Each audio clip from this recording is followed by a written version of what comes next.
നമസ്കാരം. പി.ഡി. സതീശൻ മന്ത്രിസഭയിലെ ഏറ്റവും പ്രായം കുറഞ്ഞ മന്ത്രി O.J. ജനീഷിനെ കുറിച്ച് ഒരു കാര്യം പറയാനാണ്. അതിനു മുമ്പ് മറ്റൊരു ചിത്രം ഞാൻ നിങ്ങളെ കാണിക്കാം. മന്ത്രിസഭയുടെ സത്യപ്രതിജ്ഞ കഴിഞ്ഞ് ഇറങ്ങുമ്പോൾ ഉണ്ടായൊരു സംഭവത്തിൻ്റെ ചിത്രമാണ്. മന്ത്രിമാർക്ക് കാറിൻ്റെ നമ്പറുകൾ ലഭിച്ചപ്പോൾ ലീഗിൻ്റെ മന്ത്രി KM ഷാജിക്ക് കിട്ടിയ നമ്പർ 9 ആയിരുന്നു. യഥാർത്ഥത്തിൽ 9ാം നമ്പർ എന്നാൽ ഒരു മന്ത്രിയെ സംബന്ധിച്ച് ഗംഭീര നമ്പറാണ്. കാരണം കേരള ഭരണകൂടത്തിലെ ആദ്യ 10-നകത്തുള്ള ആളായി പെട്ടെന്ന് അടയാളപ്പെടുത്താവുന്നൊരു നമ്പറാണല്ലോ. മുഖ്യമന്ത്രിയുടെ ഒന്നാം നമ്പറുമായിട്ട് ഒരു 8 നമ്പറിൻ്റെ മാത്രം 8 എണ്ണത്തിൻ്റെ വ്യത്യാസം. എന്നാൽ മന്ത്രി KM ഷാജി ആ കാറിൽ കയറി പോകുമ്പോൾ കൂട്ടം കൂടിയെത്തി ലീഗ് പ്രവർത്തകരാണെന്ന് തോന്നുന്നു. ഒരു കൂട്ടം ആളുകൾ ഷാജിയോട് പറഞ്ഞു, ഷാജിയുടെ ഈ നമ്പർ നമുക്ക് മാറ്റണം കേട്ടോ, ഇത് മോശം നമ്പറാണ്, നാണക്കേടാണ് എന്നൊക്കെ പറഞ്ഞ് ഒരു ഘട്ടത്തിൽ അത് ആൾക്കൂട്ടത്തിൻ്റെ ഒരു ഭീഷണിയുടെ സ്വരം പോലും കൈവരിക്കുന്നുണ്ട്. എന്തായാലും KM ഷാജി ആ നമ്പർ മാറ്റാൻ ഇടയില്ല എന്ന് വിശ്വസിക്കാനാണ് എനിക്കിഷ്ടം. അകാരണമായി ഈ നമ്പറുകൾ ചേർത്ത് മനുഷ്യരുടെ കഥ പറയുന്ന കുടിലതന്ത്രക്കാരായ അന്ധവിശ്വാസ കച്ചവടക്കാർ ഉണ്ടാക്കുന്ന സിദ്ധാന്തങ്ങൾക്ക് പിന്നാലെ രാഷ്ട്രീയക്കാർ, പ്രത്യേകിച്ചും മന്ത്രിമാർ പോകാതിരിക്കട്ടെ എന്ന് ആഗ്രഹിക്കുന്ന ഒരാളാണ് ഞാൻ. ഇപ്പോൾ ഇത് പറയാൻ കാരണം ഇതാ ഈ മനുഷ്യനാണ്. എന്താ കഥ എന്ന് നിങ്ങൾക്ക് പെട്ടെന്ന് ചിലർക്ക് പിടികിട്ടിയിട്ടുണ്ടാവും. നമുക്ക് നോക്കാം. 13ാം നമ്പർ കാറ്, മൻമോഹൻ ബംഗ്ലാവ്, 9ാം നമ്പർ, ഇതൊക്കെ പ്രശ്നമാണ് എന്ന് പറയുന്ന ഒരു കഥയെപ്പറ്റിയുള്ള ഒരു വീഡിയോ കൂടിയാണ് ഇത്. കേരളത്തിൽ സർക്കാർ അധികാരമേൽക്കുമ്പോൾ ഇവിടുത്തെ മാധ്യമങ്ങൾ എല്ലാ കാലത്തും നിർദോഷം എന്ന മട്ടിൽ കൊണ്ടാടുന്ന ഒരു സീസണൽ വാർത്തയാണ് നമ്പറുകളെയും മന്ത്രി വസതികളെയും വെച്ചുള്ള അന്ധവിശ്വാസ പ്രചരണം. ഒരു കാര്യമില്ലാതെ ഒരു വാർത്ത കൊടുക്കും. 13ാം നമ്പർ പ്രശ്നമാണ്, മൻമോഹൻ ബംഗ്ലാവ് പ്രശ്നമാണ് എന്നെല്ലാം ചിലർ വിശ്വസിക്കുന്നു എന്നെല്ലാം കൂടി ചേർത്ത് ഒരു അവിയൽ പരുവത്തിലൊരു വാർത്ത. ആത്യന്തികമായി അതിൻ്റെ റിസൾട്ട് ഒരു അന്ധവിശ്വാസ പ്രചരണമായിരിക്കും. അപ്പോൾ പിന്നെ ലോല മനസ്സുള്ള പല നേതാക്കളും വിചാരിക്കും, എന്തിനാ വെറുതെ തലവേദന ഏറ്റെടുക്കുന്നതെന്ന്. എന്നാൽ അതുമായി ബന്ധപ്പെട്ടിട്ട് ഉള്ളതിനേക്കാൾ വലിയ ദുരന്തങ്ങൾ മറ്റിടങ്ങളിൽ അല്ലെങ്കിൽ മറ്റ് നമ്പറുകളിൽ മറ്റ് വസതികളിൽ ഒക്കെ സംഭവിക്കുന്നുണ്ട് എന്ന് ആയി ആരും ആലോചിക്കുകയും ഇല്ല. അതൊന്നും അതുമായി ബന്ധപ്പെട്ട നമ്പറോ മറ്റോ ബന്ധപ്പെട്ട കാര്യമല്ല എന്നതാണ് വസ്തുത. സാധാരണ LDF സർക്കാരുകളുടെ കാലത്ത് അത്തരം പ്രശ്നങ്ങൾ ഉണ്ടാകാറില്ല. അവരുടെ രാഷ്ട്രീയ സമീപനം വ്യത്യസ്തമാണല്ലോ. എന്നാൽ UDF സർക്കാരുകളുടെ കാലത്ത് മന്ത്രിമാരാകുന്നവർ ആദ്യം തന്നെ ആ നമ്പർ വേണ്ട, ഈ ബംഗ്ലാവ് വേണ്ട, ഈ വസതി വേണ്ട എന്നൊക്കെ അറിയിക്കും. ഇത്തവണ പക്ഷേ വലിയ ആശ്വാസമായൊരു തീരുമാനമുണ്ടായി. അതാണ് മൻമോഹൻ ബംഗ്ലാവിൻ്റെ കാര്യം. അവിടെ വസതിയിലേക്ക് പോകാൻ O.J. ജനീഷ് തയ്യാറായ കാര്യം. മന്ത്രി വസതികളിൽ മൻമോഹൻ ബംഗ്ലാവിൽ താമസിച്ചാൽ മന്ത്രിസ്ഥാനം വാഴില്ല എന്ന് പറയപ്പെടുന്നതായി മനോരമ മുതൽ അങ്ങോട്ടുള്ള മാധ്യമങ്ങളെല്ലാം നിർദോഷം എന്ന വ്യാജേന റിപ്പോർട്ട് ചെയ്യുന്നതിൻ്റെ ഇടയിലാണ് ഈ യുവാവ് നടന്നു വന്നത്. ഈ മന്ത്രിസഭയിലെ ഏറ്റവും പ്രായം കുറഞ്ഞ മന്ത്രി, കൊടുങ്ങല്ലൂർക്കാരനായ O.J. ജനീഷ്. യുവാക്കളുടെ മാത്രമല്ല ശാസ്ത്രവിശ്വാസികളുടെ ആകെ മാനം കാത്തുകൊണ്ട് O.J. ജനീഷ് പ്രചാരകരോട് പോയി പണി നോക്കാൻ പറഞ്ഞു. ഇങ്ങനെ ഒരു സർക്കാർ അധികാരത്തിലേറുമ്പോൾ അയുക്തികമായൊരു വിശ്വാസ പ്രചരണം നടത്തി വെറുതെ വിനോദിക്കുന്ന ചില ചുറ്റുപാടുകളോട് പോയി പണി നോക്കുക എന്ന് പറയാൻ ഒരാളെങ്കിലും ഉണ്ടായല്ലോ. O.J. ജനീഷിനെ അഭിനന്ദിക്കാതെ പറ്റില്ല. ജനീഷ് മൻമോഹൻ ബംഗ്ലാവ് മന്ത്രിവസതിയായി തിരഞ്ഞെടുത്തു. മൻമോഹൻ ബംഗ്ലാവിൽ കയറിയാൽ ഉടൻ രാജിവെക്കും എന്നാണ് നിലവിലുള്ള ഈ പ്രചാരകർ പറയുന്ന കഥ. കട്ട പുകയാകുമത്രേ രാഷ്ട്രീയ ജീവിതം. യഥാർത്ഥത്തിൽ ഒരു പ്രചരണം വ്യാജമാണ് എന്ന് മാത്രമല്ല, ഒരു തർക്കത്തിന് വേണ്ടി ഇനി വസ്തുതകൾ വെച്ച് നോക്കിയാൽ പോലും അത് തെറ്റാണെന്ന് തെളിയും. മറ്റുള്ള മന്ത്രി വസതികളിലെ പോലെ ഇതിനു മുമ്പ് ഒരു മന്ത്രിക്കും ഒരു നഷ്ടവും ഇവിടെ താരതമ്യം ചെയ്തു വെച്ച് നോക്കിയാൽ ഉണ്ടായിട്ടില്ല. നമ്മുടെ പരിചയത്തിൽ വരുന്ന കാലത്തെ മന്ത്രിമാരെ തന്നെ എടുത്തു നോക്കാം. BS സർക്കാരിൻ്റെ കാലത്ത് അവിടെ താമസിച്ച ആഭ്യന്തരമന്ത്രി കോടിയേരി ബാലകൃഷ്ണനെ നോക്കാം. അക്കാലത്താണ് മാധ്യമങ്ങൾ വ്യാപകമായി ഈ അന്ധവിശ്വാസ കഥ പ്രചരിപ്പിച്ചത്. മന്ത്രി ഉടനെ രാജിവെക്കേണ്ടി വരും എന്നൊക്കെയുള്ള കഥ. എന്നാൽ കോടിയേരിക്ക് എന്താണ് സംഭവിച്ചത്? കോടിയേരി 5 കൊല്ലവും ഭരിച്ചു. പിന്നീട് അദ്ദേഹം നിയമസഭയിൽ വീണ്ടും എത്തി പ്രതിപക്ഷ ഉപനേതാവായി കാര്യമായി തന്നെ ഷൈൻ ചെയ്തു. അത് കഴിഞ്ഞ് CPMൻ്റെ സംസ്ഥാന സെക്രട്ടറി വരെയായി. മരിക്കുമ്പോൾ അദ്ദേഹത്തിന് ലഭിച്ച ആദരവ് നിങ്ങളുടെ ഓർമ്മയിലില്ലേ? ജ്വലിച്ചു നിന്ന ജീവിതമായി കോടിയേരിയുടെ ജീവിതം. കഴിഞ്ഞ സർക്കാരിൻ്റെ കാലത്ത് 2.5 വർഷത്തേക്ക് ടേം വ്യവസ്ഥയിൽ ആദ്യഘട്ടം മന്ത്രിയായ ആന്റണി രാജു പിന്നീട് അവിടെ താമസിച്ചിട്ടുണ്ട്. മൂപ്പര് ടേം തികച്ചു എന്ന് മാത്രമല്ല, കുറച്ചു മാസം അധികകാലം മന്ത്രിയായിരുന്നു. സജി ചെറിയാൻ വീണ്ടും മന്ത്രിയായി 5 കൊല്ലം തികച്ചു.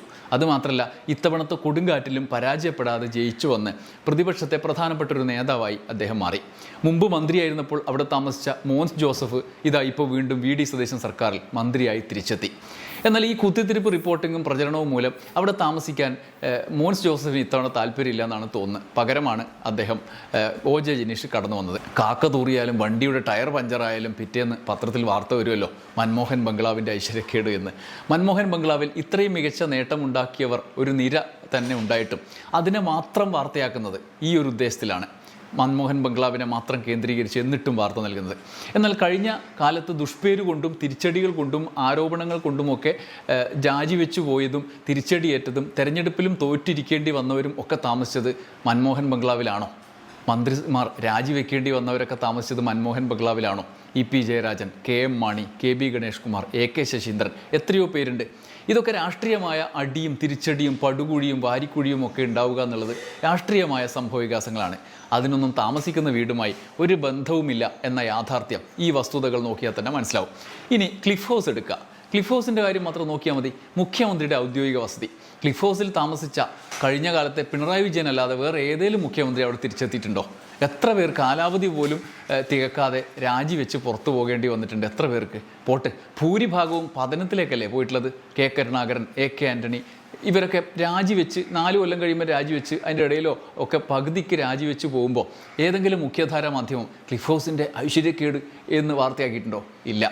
ഉമ്മൻചാണ്ടിയാണെങ്കിലോ ഇനി തനിക്ക് അങ്ങനെയൊന്നും സംഭവിക്കേണ്ടെന്ന് വിചാരിച്ച് തലസ്ഥാനത്ത് സ്വന്തമായി വീടും വാങ്ങി രാത്രി കിടന്നുറങ്ങാൻ മാത്രം ആ വീട്ടിലേക്ക് പോകുന്ന ആളായിരുന്നു, ക്ലിഫ് ഹൗസിൽ കിടന്നുറങ്ങാതെ. എന്നിട്ടും ഉമ്മൻചാണ്ടിക്ക് എന്തെങ്കിലും സൗകര്യം കിട്ടിയിട്ടുണ്ടോ?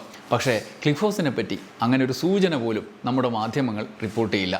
ചെയ്താൽ വിവരം അറിയും. മുഖ്യമന്ത്രിയുടെ വസതിയെപ്പറ്റി എഴുതിയാൽ തീരുമാനമാവുമല്ലോ, അതുകൊണ്ട് അതിനെപ്പറ്റി എഴുതില്ല. വേറെ മറ്റ് മന്ത്രിമാർ താമസിക്കുന്നുണ്ടെങ്കിൽ അന്ധവിശ്വാസ കച്ചവട വാർത്തകൾക്ക് വേദിയാക്കും.